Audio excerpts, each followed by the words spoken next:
d'ailleurs je comprends pas c'est vrai qu'il y a des efforts qui sont faits mais Gadiaga dafa am lu mu fi wax mooy entre chaque fois damay jox exemple boobu 1999 une maison Liberté 1 Liberté 2 330 mètres carrés 19 000 à 27 000 francs nga doon fay 1999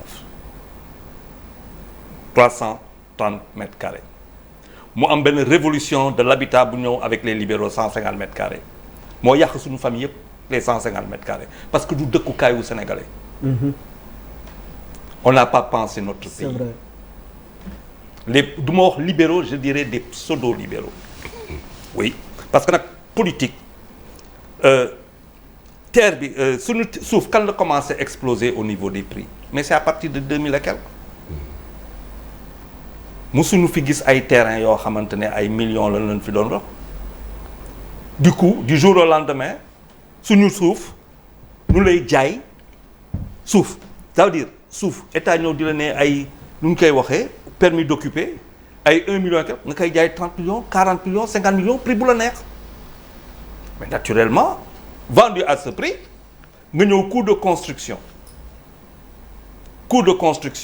mais boo ko fa yemalee juum nga le coût de l'électricité dans l'entreprise après ñu ne le coût d'eau nga xool moi je suis pas cette méthode am na ñuy wax sax que par rapport à décision bu ñu jël waroon na jaar assemblée nationale Thierno Bocoum mu ngi koy wax parce que loi assemblée moo koy voté assemblée moo koy dindi wala moo koy kiiwaat. ñu jaaree la ko par feneen donc même du point de vue statut légal est-ce que mënuñu ko attaquer. Absolument nous on va l'attaquer. non mën nañ ko attaquer loolu avocats yi ñoo ma si gën a kii mais man suma vrai problème je dis que la solution on peut la trouver mais du nii parce que boo jëlee tey 46 départements nga ne da ngay tabax si biir 40 département bu ne lan mooy sa aménagement ak sa assainissement les gens paient 300 000 francs 400 000 francs mais lan mooy seen aménagement seen environnement lan la quartier yi c'est même pas assaini comment dans l'état du Sénégal comment un pays comme l'état du Sénégal maanaam ñu nekk Sénégal ngay fay 300 000 francs si loo xamante ne amoo trottoir amoo assainissement amoo aménagement allons à la cité Keur Gorgui qui fait partie des plus beaux quartiers de ce pays là ndox bi fi dafay génn ñu ngi xaw a dee foofu ñaata lañ fay baadoola du fa dëkk pourtant États-Unis dëkk Bouba va pas me laisser mentir quand on va aller sur Park Avenue mooy l'endroit le plus cher à New York mais si immeuble boobu di nga gis kuy toucher $80 000 par mois mais on a prévu pour quelqu'un boo xamante ne il a $5 000 par mois pourquoi parce que il faut pas diviser ñun on n'a rien fait capitalisme sauvage primaire lañ fi def du coup on est passé à côté le prêt bancaire moi dama leen di comprendre je comprends les propriétaires prêt bancaire ba banque bi moom moo ko xam nga suñu problème c'est beaucoup plus profond que ça boo amul souveraineté monétaire munoo am politique boo xamante ne ñi ni non c'est pas possible foog ñu xoolaat loolu tey boo demoon banque pour emprunter yan taux lan lay kii est-ce que koo xamante ne dafa nekk propriétaire Sénégal dëkk ci benn banque boo xamante ne c'est la même banque qui est en France les taux sont totalement différents. Absolument. Et pourquoi? Absolument. Donc le prêt bancaire coûte une fortune. L'électricité coûte une fortune, l'eau coûte une fortune, l'acquisition du terrain coûte une fortune, le coût de construction coûte une fortune. Et tout ça entre 2000 et maintenant. Qu'est-ce qui s'est passé? Comment se fait-il que socialistes yi avec 500 et quelques milliards de budget, avec 300 milliards de budget, quand Abdoulaye Wade prenait le pouvoir, c'était 570 milliards le budget du Sénégal, voté pour 2000. Par les socialistes en octobre et décembre, novembre 1999. Nous sommes à 1000 et quelques milliards, à 2000, 6000 et quelques milliards. Comment on a ces 6000 et quelques milliards?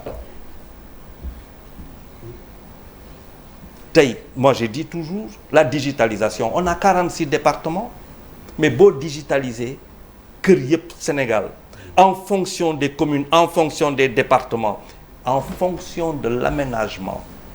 Parce que affaire bi du dëkk rek ci kër affaire bi y a l'environnement tey xale yi bu ñu tourné fan ngay gis terrain de basket. Le cadre de vie. Le cadre de vie nous on n'a pas de cadre de vie on n'a pas pensé notre ville c'est-à-dire pensé wuñu ko xalaat ko pensé wuñu ko faj ko lu ñuy dem nii rek. Quelle est la politique? Si on a une politique libérale il faut faire en sorte que koo xamante ne il a 150 000 francs par mois dina mën a dëkk ci benn immeuble boo xamante ne ku am 20 millions par mois dina fa dëkk parce que l'étudiant il faut bien qu'il ait un modèle. tey nga xool Dakar quand on regarde Dakar immeuble yi ñuy tabax nii yëpp Dakar mais est-ce que xam ngeen dans quelque temps Dakar waaye on va habiter dans la ñii Ñaxirat ñii ils vont aller à Kounoune ñii dem Xinin ñii dem feneen. c'est-à-dire tu vas quitter ton nom mais fu loolu lañ def. mais où se trouve Xinin. mais xam grand bi xam na. mais ça veut dire vous vous rendez pas compte de plus en plus on quitte à part ñu am xaalis as tuut. Mais tu quittes ta ville, tu quittes ton histoire, tu quittes ta famille, tu quittes tout ça pour aller habiter maanaam xaw ma fan. ba pare nag nga am benn 300-400 000 francs yàlla boo am soxna war a fay 200 000 francs il te reste quoi pour manger électricité bi fekk la foofu ndox bi fekk la foofu sa téléphone et pourtant 400 000 francs xaalis la. Alors qu'on me dise un peu comment se fait-il qu'un Sénégalais qui touche 500 000 francs vive comme un misérable au Sénégal? Parce que c'est ça la vérité. La vérité, c'est que 23 ans de libéralisme, pseudo-libéralisme, indi ñu lii. Mais Sénégal, 1999, il y avait des loyers de 3 000 francs. Il y avait des loyers de 12 000 francs, de 17 000 francs, de 24 000 francs. Loyers yu gënoon cher. Ouais, mais Charles, le pays aussi, la démographie a augmenté. Mais exactement, c'est pour cela que je te... Oui, mais attends, mais écoute, c'est pour ça que je t'ai parlé des 150 mètres carrés. C'est pour cela que je... Non, c'est pour cela que je lay wax 150 mètres carrés. Pourquoi suñu dëkk... Mais non, je attends, suis pas écoute-moi. d'accord avec toi. Ouais, Quand mais tu me laisses compter. 150 mètres carrés date de... Ouais. bi ñoom Wade ñëwee. Non, c'est 150 mètres carrés. Depuis 1977. 150 mètres carrés lañu dëkk. ñun Dakar musuñu dëkk ñun Dakar waaw attention. Principe bi c'était 300. Voilà, nous on a habité. xam nga ouais, mais tu vas écouter. Gis nga ce qui s'est passé en mars. Ça c'est des maisons. Non. C'est des maisons destinées aux fonctionnaires et aux administrateurs. Mais les fonctionnaires étaient libres. Ouais, mais écoute, mais ma pare. Ouais, mais ma pare. C'est des quartiers très précis. C'est pas de résidence. Non, mais attends. Fan résidence, c'est même plus de 300 oui, mais attends. Mais je suis 600-900 mètres carrés. Non, je suis désolé. Boo duggee Thiaroye Gare, c'est pas les mêmes. Non, attends, ça c'est des 150, c'est-à-dire il y a eu. Non, mais ça, attends. Non, mais tu modères, s'il te plaît. Non, il faut pas. Vous échangez. Non, il n'échange. Il est pas d'accord. Non, attention. Non, moi je suis pas un démocrate. Mais dama lay wax non, c'est pas des certitudes. Nous avons des réalités différentes. Mais parfois tu veux en jouer parce que c'est une corde populiste. Moi je suis sur les réalités. Dakar. Je te parle. Tu parles à partir. En fait, ce n'est même pas un problème de superficie. Non, c'est un problème je vais vous dire pourquoi c'est. Non, je vais vous dire. Parce que dans des villes comme Paris, les gens habitent pourquoi... dans des appartements de 30. Non, attention. Non, attention. Il faut faire quand même. Non, on n'a pas les mêmes réalités sociologiques, familiales. Oui. Ça veut dire man kër yu ma mus a xam balaa parce que kër yu ma mus a xam. si plateau Dakar plateau ak fëpp 300 mètres carrés la. Oui, pas les maisons de Niayes Thioker. Niayes Thioker moi j'ai. Non, li ngay wax. Ouais, mais attends, moi j'ai habité. Les maisons de Niayes Thioker ne font pas 300 mètres carrés. Oh, attends, je dis encore une fois. Ça dépend.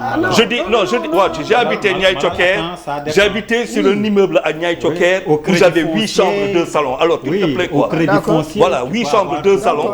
Et je te dis, et avec ça, on ne faisait pas payer les voisins 100 000 francs par mois. Oui. Ok, donc et je te parle des années 1990. Oui, à Pikine. Voilà, Pikine, ma sœur est née à Pikine. On n'a jamais payé. Mais il n'y a pas de 300 mètres carrés à Pikine. Mais attends, il n'y a pas de 300 mètres carrés à Guédiawaye. Mais attends. Ce qui veut dire que non, attends, je suis désolé. Cité Sotiba, carrément.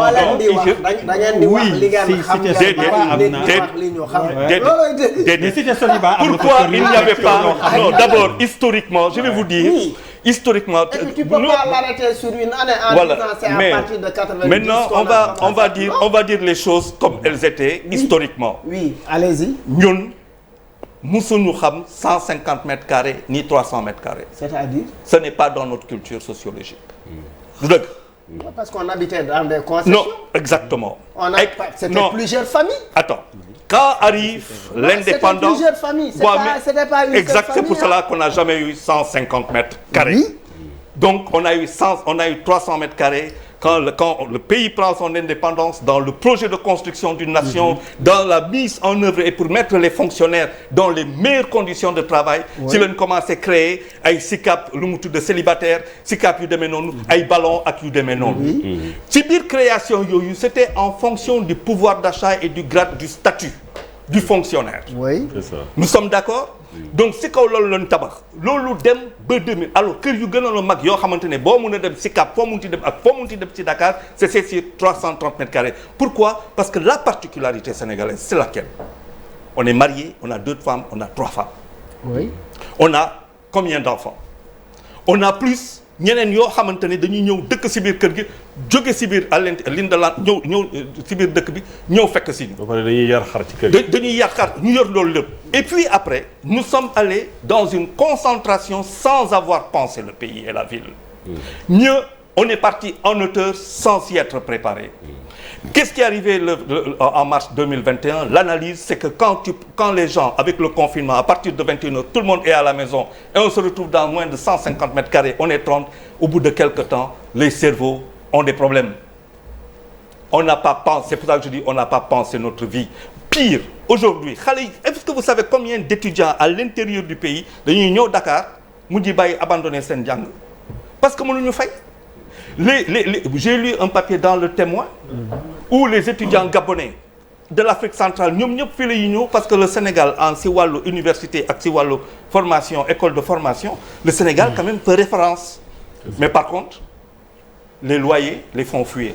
Donc la destination sénégalaise devient impossible pour les étudiants. Ils vont aller où ça? Au Maroc et en Côte d'Ivoire. Loolu tax ma ne moi je ne pose pas le problème au niveau des propriétaires ni au niveau des locataires, je pose le problème au niveau de la pensée. Dëkk dañ koy xalaat. Réew dañ koy xalaat. C'est ça. Réew dañ koy xalaat te ñun xalaatuñu ko. Amoon na xalaat boo xamante ne je suis désolé. Moi j'ai eu la chance de vivre sous Senghor, d'avoir vu les maisons de Gibraltar, Centenaire, Gibraltar, HLM, SICAP yooyu yëpp dem nañ foofu, c'était des projets. Et comme il l'a dit Gadiaga, à partir de 2000. Quelles sont les constructions que nous connaissons? Mais attends, les maisons de SICAP